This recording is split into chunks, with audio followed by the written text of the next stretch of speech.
Okay, hello again, YouTube everybody. America's most hated real estate agent, Ian here, with my good friend, SANE leftist and accomplished independent wrestler, Chadwick, KJ Crush, Shindel.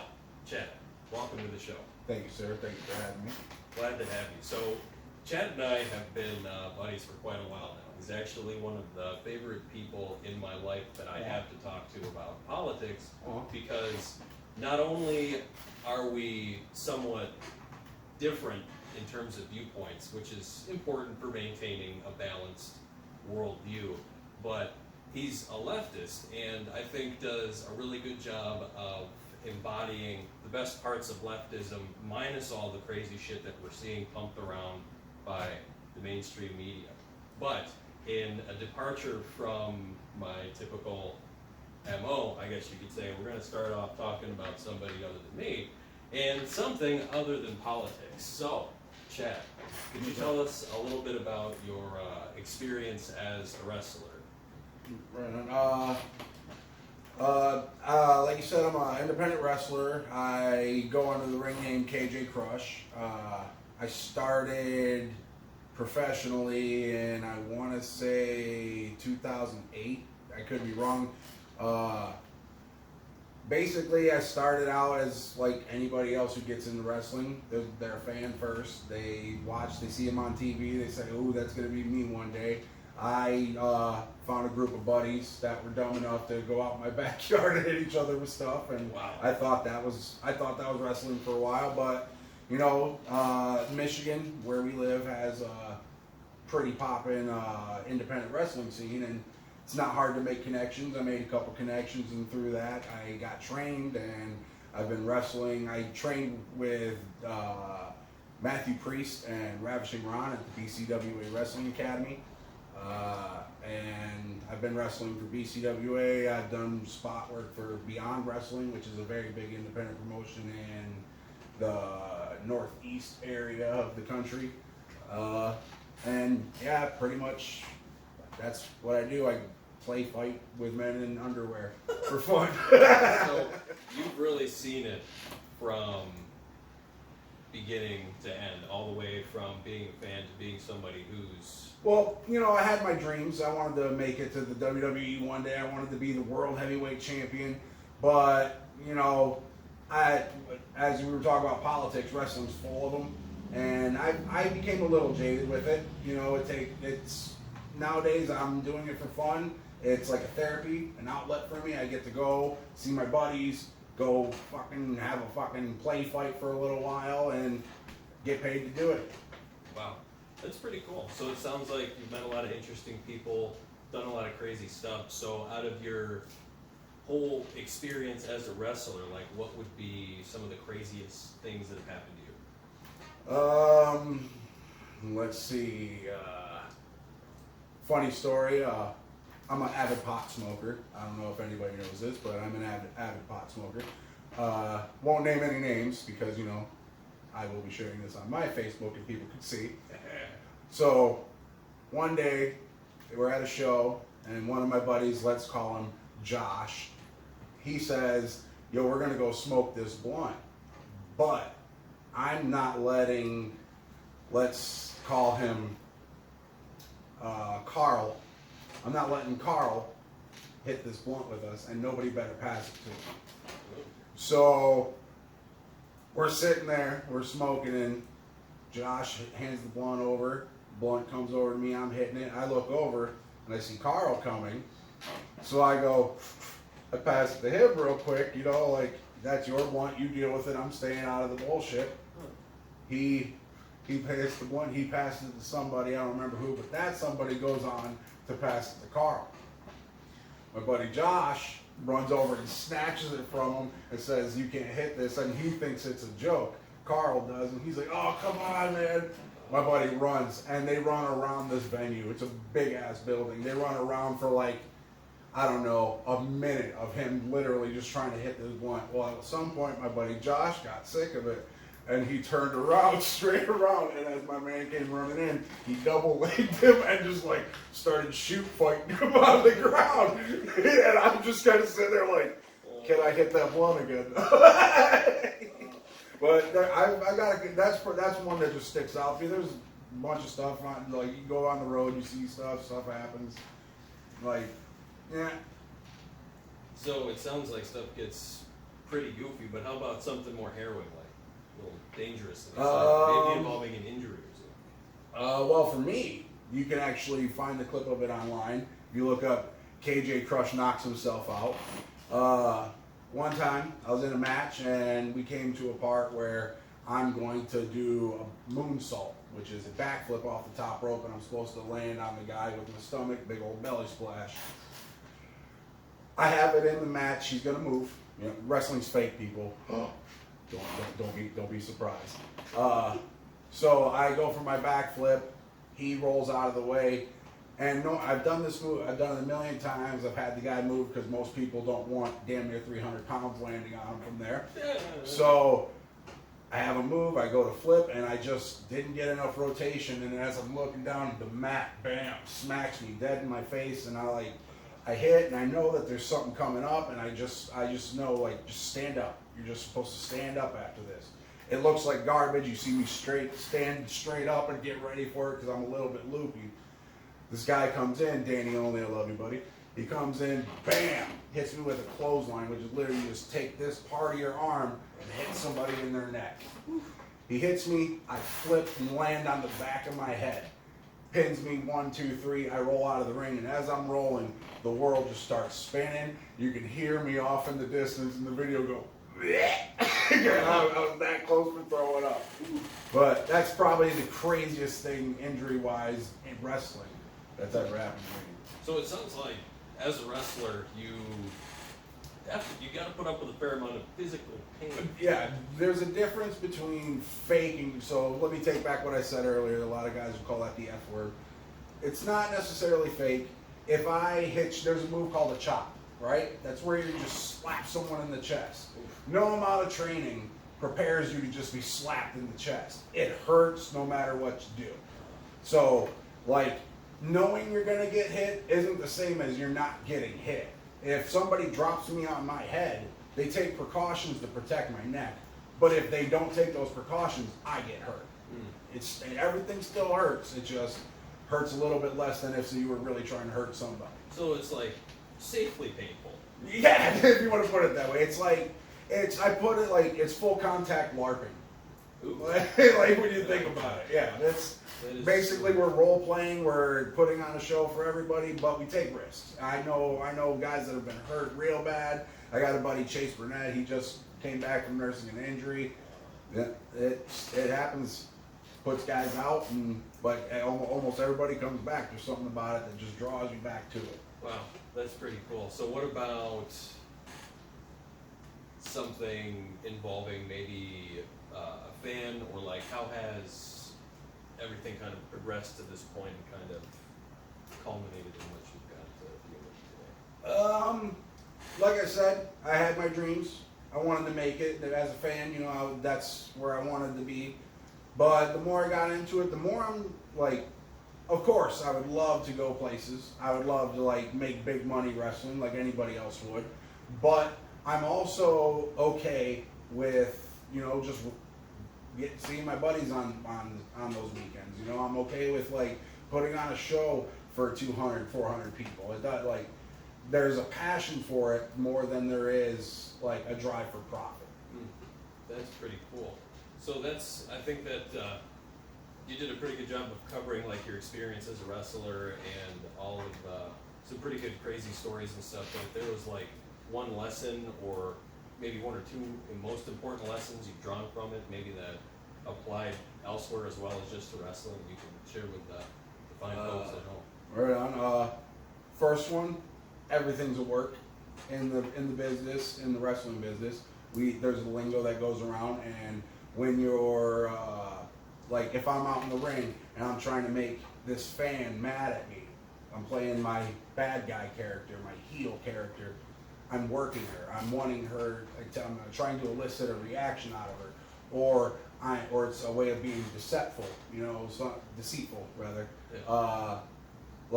So when somebody says they have a deal for you, you know what I mean? always go into it with the mindset that he's probably working. You know what I mean? Yeah. And then, second bit of advice that I learned from wrestling is probably going to be exposure doesn't really pay the bills. You know, like there's a lot of starting out. There's a lot of guys who tell you, you know, oh, do it for the exposure, and I've done it for the exposure, and I'm where I'm at right now. You know what I mean? So yeah. Well, so that's pretty cool. I didn't realize it. Basically, get paid. Yeah. Yeah. Yeah. So just because you're being seen by a lot of people doesn't necessarily translate into dollars. So, but yeah. Right. So that was pretty cool covering that. I guess we can move on to the juicy stuff and start asking questions about Black Lives Matter. So, as a sane person on the left, what is your take on the movement overall? I'm for the riots. You know, like not riots. I'm for the protests rather. Although I'm to be honest, I'm a little, you know, apathetic toward we're not apathetic, but you know, it doesn't bother me one way or the other about the riots. Yeah. You know, now I don't think they're amazing, but the Black Lives Matter thing overall, you know, when it first started, I was one of the guys that was saying things like all lives matter, which I agree with, all lives matter. But, you know, I think I see a little bit more of their point, like where if you look at the stats about, you know, who gets killed by the cops more, sure, there's more white people, but that's like, if you look at the overall thing of, like, all the encounters in general, like, versus more of the encounters from black people with police end up in a fatality than otherwise. Now, I'm not one to claim that I know why. I don't know if it's due to racism.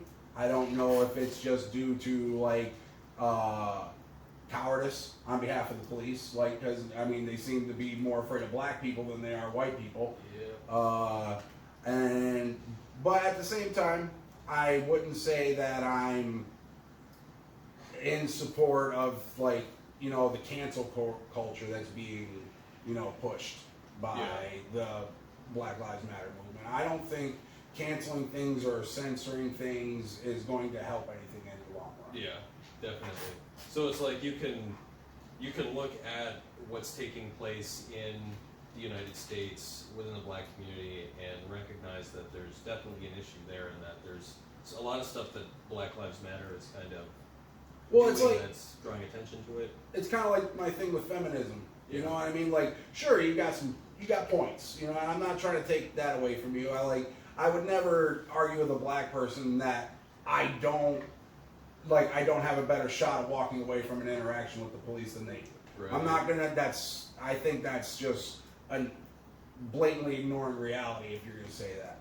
But at the same time, like, I don't think, like, what do they want me to do about my white privilege? You know what I mean? Like, if it's there, which, I mean, I'm sure on some level it is, what am I supposed to do about it? Like, do you want me to kneecap myself and come down and, like, be oppressed like you are? Because, I mean, that's what it seems like it is, when it's like, no, I want you to come get some. Like, here's some privilege. Don't you want some? Like, why do you want me to give mine away? Yeah. Like, I just don't see, like, when I ask these kind of questions, though, people don't seem to really, like, have real answers for that. They just say, you know, here's ways you can be an ally. You know what I mean? And it's like, I feel like I'm already an ally. I'm with you. You know what I mean? Like, I just don't understand what more I can do and what they want me to do. Yeah, right. So it's kind of like, you know, there's, like with all movements, there's stuff that makes sense with it, there's stuff that doesn't. So I guess my question then would be, if you could see some changes take place in, say, policing in America, or maybe the laws that some could argue lead to these kind of violent encounters, like, what would you like to see done? Well, I mean, things like, we have recreational marijuana here, but I think that should be a thing all over the place. Like, if you look at the statistics, most of these black dudes are in there for nonviolent drug crimes. Yeah. Like, and when you think about it, I would love, like, let's say I do cocaine. I've never done a crumb of cocaine in my life, but let's say I do.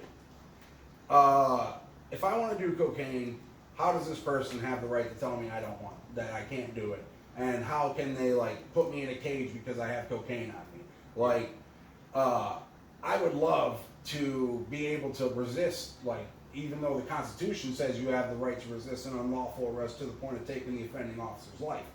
I would love to be able to like just say no, get the fuck off me, you're wrong. You know what I mean? And me not get my ass whooped for it. You know, or killed now. Or killed, really, right? Like you die. That's. But now I think that's something that I recognize. I have a better shot of if I say get the fuck off me, that they're just gonna tackle me to the ground and like not kill me. Like I have seen I've seen aggression from the police. In my own personal life, I've seen it. Like I'm not anti-police in the sense that I don't think we need them, but I'm definitely anti-police in the way they are now. We definitely need a reform. Going back to what you said, there needs to be a reform. I think punishments for police need to be harsher. Like I think stealing a pack of gum for a cop should get you years in jail because you're coming at it's like, especially like if you can look at it from the sense of like the power. Like we've entrusted. Right, not only that, but we've entrusted you with the right to kill us if need be. And you're going to take advantage of that because when you walk into a store, chances are nobody's looking at you like you're stealing something. Yeah, definitely. Unless you dress strange. I actually had an experience with that one time. So don't dress strange to go in the store. But, so that's cool. So it's like, there's a lot of, so it's not that you would contend that the entire system needs to kind of be overhauled and replaced with like some kind of, what they're doing in Chaz. Hashtag Chaz, for instance.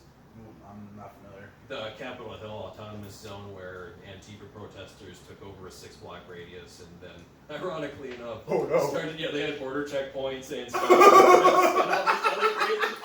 Like everything they hate in America, they're just like, we're going to do it here now. Oh no. But, yeah, so I guess, let me think of something else then. So, coming away from racial issues in America, say, like the issue of socialism and say, what would be your take on something that, in the spirit of something that's taking place in South Africa, to where they're, expropriating land from white people to give to black people? See, I would say that's wrong.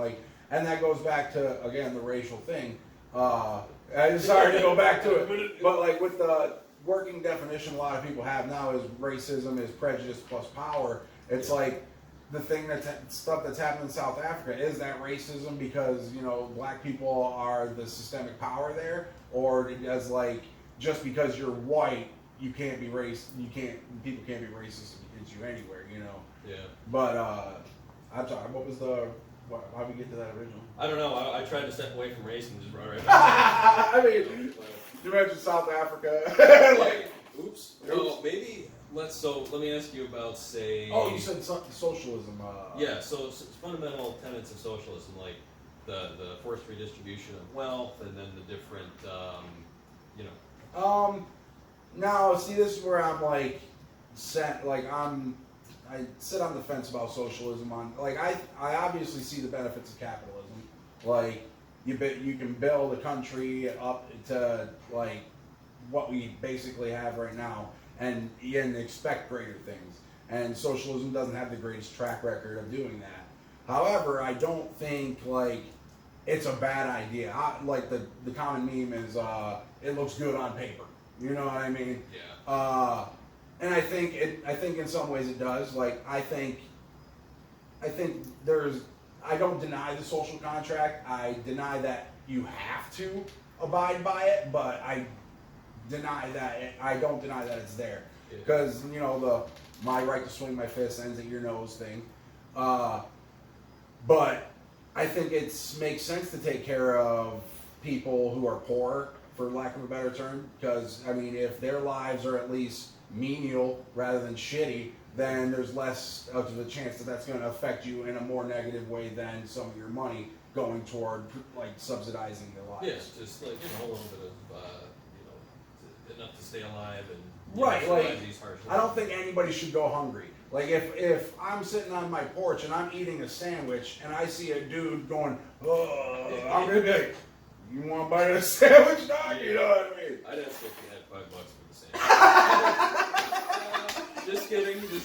But Yeah, so I mean, to me that sounds, and I think to most people that sounds like a pretty reasonable position to take, because a lot of us in the United States, we think leftism, especially if you pay attention to the news, and just immediately think about some people in #Chaz. So onto maybe an even more sanitary topic than it would have been 6 months ago, gun control. So what's your stance on that whole rig? Well, I'm for like the more background checks, probably. Like, that's not a popular opinion. Well, in my circles, they typically is, but yeah. I think we need to make sure people, if you're sick, you can't get a fucking gun. Like, if you have a history of swear like God talking to you in the toilet, you probably shouldn't be allowed to own an assault weapon. Well, I don't know how you define what, but when I say assault weapon, the guns that pop in your head. Yeah. So, yeah, I don't think they should be able to get a gun that allows them to kill that many people in so long a time. Like, I would say maybe they can get a pistol. I mean, pop, pop, pop, pop, pop, pop, and I'll kill you. And that gives somebody a chance to knock you the fuck out if they ain't got a gun themselves. Yeah.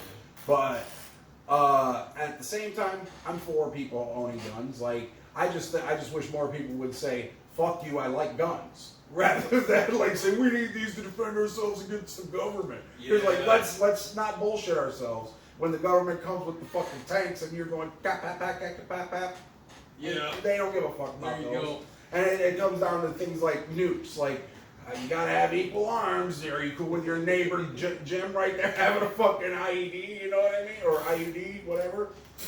I don't know. IUD, uterine device. Yeah, you can have as many of those as you want, man. Shit. Sick bastard. Oh my god. Well, shit these days. Right. So then I would have to wonder then, because we just saw this in Baltimore, where some kids doing some distance learning shit on Zoom, and the teacher sees the BB gun in the background, and next thing you know, there's a knock at the door from the cops. So on the one hand, it makes sense, like, yeah, mentally ill people should not have access to firearms, but then I have to ask, well, where do we first draw the line to begin and end with mental illness, and then how do we prevent it from being used to abuse dissidents, or just being abused by people who are retarded? There was an orange tip on the gun, you could see it in the Zoom call. Right. Well, yeah, there's the hysteria about it, and like you see how they're getting rid of Elmer Fudd and Yosemite Sam's guns. Thank you, HBO or whoever. Like what? Like what the generations grew up on them, and like this seems to be something more today. Don't tell me that fucking Dylan Roof was sitting around watching Looney Tunes saying, "I can't wait to kill these people." You know what I mean? Like, the motherfucker, he was doing something else. I watch Yosemite Sam every day in the fucking 90s, and I ain't never said, "Darnation, and then fucking kill nobody." He kicked me out the doors, Dylan Roof. That's the first thing he said. Yeah, your apartments. Ducks under the table. Yeah, that's not what happened. No, sir. No. We're going on internet. But yeah, so that's pretty cool with the gun control stance, but at the same time, coming to another. Jesus Christ. So one block is going out, and then moving on to a subject like feminism, like we had mentioned earlier. What is your take on that whole movement and its implications? Like, I think another popular meme among actually people in my circle and probably your circles, first wave feminism made a lot of sense. Sure. Yeah. Like, you want your rights. Like, I don't see why women shouldn't be able to vote. Like, it's going to affect them. Yeah. So they should have some kind of say in it. Obviously, I don't think, like, there was, like, literal, what's the word I'm looking for? I can't fucking think of the word. Like, they needed to go through some kind of, like, movement to, God, I hate talking like this, but get their power kind of thing, you know what I mean? Like, yeah. Like, sure, you probably shouldn't live your life wondering if somebody's going to fuck you and take care of you. You know what I mean? Like, it makes sense that you'd want to have your own independence. Right. But now, what it's become, this intersectional feminism, I believe is the term, like, I think it's women who look back and see that, look at the struggle that these women went through. How am I going to, like, contribute to this? Yeah. And they take up the cause for anything, and if there's nothing there, they'll read into it till they find it. Like, rape or fart rape. Have you seen that? Like, the man farting louder than the woman is a form of, like, intimidation, and, like, get the fuck out of here. Like, just because my cheeks flap harder than yours don't mean anything. Like, it almost reminds you of, honestly, some of the more strange anarcho-capitalist folks out there with how they really stretch for violations of non-aggression principle. Right. Also, kind of almost really goes along with that intersectional aspect of this third wave of feminism is this whole, like, words are violence type thing. Right. I just watched today a Crowder video, hate speech is a myth, changed my mind, and it changed my mind a little bit. Like, because before I watched that, I would probably say, things should be illegal. Like, you shouldn't be able to run up to a black dude and say, yeah, you know what I meant. Yeah, you shouldn't be able to do that, and I wouldn't do that. You know what I mean? I've got, oh man, I'm a racist for saying this. I've got black friends, and I would never, like, some of them, I get the N-word pass around, believe it or not, and like, they don't mind. But I don't, if I'm in a group full of black dudes that I don't know, I'm not going to say that because it pisses them off, right? Yeah. But I'm not going to say it because I think I should go to jail for saying it. Like, I think if you are the type of person that's going to run up to a black dude, drop the N-bomb in their face, I don't think they should hit you. Yeah. But I also don't think, like, so like, it's going to sound like I'm saying I don't think there should be any consequences, but, like, if you get hit, I don't feel bad. Yeah. I don't think they should hit you, but if you get dropped the fuck, I'm probably not going to help you up. Yeah. You brought that on yourself, Now, do I think the black guy should necessarily go to jail? I don't know in that case. Like, I think, sure, he just committed assault, but let's not pretend like he wasn't egged on. Yeah, I'm with you there. I think the laws against the fighting and stuff should be. Yeah, mutual combat. I'm for it. If you want to fight with me, like, we can do that. I don't know. It's pretty bananas. So what about something like abortion? Abortion? Yeah. I'm pro-choice, but I don't. I would probably say, if you can think of something else, like if you can go through with it and give birth to the child and put it through the unfortunate system that we have. I mean, it's probably better off that the kid doesn't, like, have their life eliminated before it even starts. Yeah. But at the same time, I don't see how I could look at somebody and say, no, you have to do this. Yeah. Like, but I would say, equality, like, what's the male equivalent to abortion rights? You know what I mean? Like, why, like, these daddy by default laws are pretty crazy. Oh, yeah. So, like, if we had equivalent rights to, like, something like just terminate parentage, you know what I mean? Like, I don't want to support this child, I don't want to be in its life, I drop any rights I have to the kid, I believe that's something that should be done. Most people don't want to hear that, though, because, they like that child support. Yeah. Well then, so what about selling babies? So let's say, maybe not as a cottage industry to where, we're having Susie Q turning out a dozen different twins for who knows who. But, I mean, why should it be illegal for, Martha, the newly pregnant 17-year-old, to say, hey, if you otherwise meet the criteria, here's $20,000 in my baby. I mean, what's wrong with that? So you mean, like, Martha receives the $20,000 for the baby? No, I meant to say that so she basically sells it to a family that wants to pay 20 G's. I guess I don't really see nothing wrong with that, because I mean, I think it's a little maybe sleazy.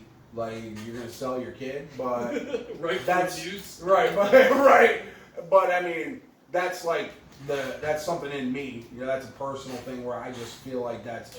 But if I'm looking at it from the cold standpoint of and analyzing the situation, inherently there's nothing really wrong with that. You know, like if you want to adopt my kid, what's the difference between you giving the adoption agency the money or me? Yeah. The adoption agency is run by the state. You know what I mean? Somebody's getting paid for that baby. Right. Somebody is. You might as well do it. Yeah. So then, okay. So final topic then. Let's say U.S. foreign policy with a specialization in the Middle East. What do you think about that? From my knowledge, things in the Middle East were pretty good up until like we decided we need to get over there and show them what freedom was about. Yeah. I don't think we should be there. We should I'm pretty much of the belief that if we're gonna have a military, it should stay the fuck home and protect us instead of going out and protecting us in other people's countries. Yeah. I think like when you look into declassified stuff about how like the Vietnam War was started, and you know like it makes me really not trust the military. Yeah. So and I would say the military's in the same basket that cops are for me.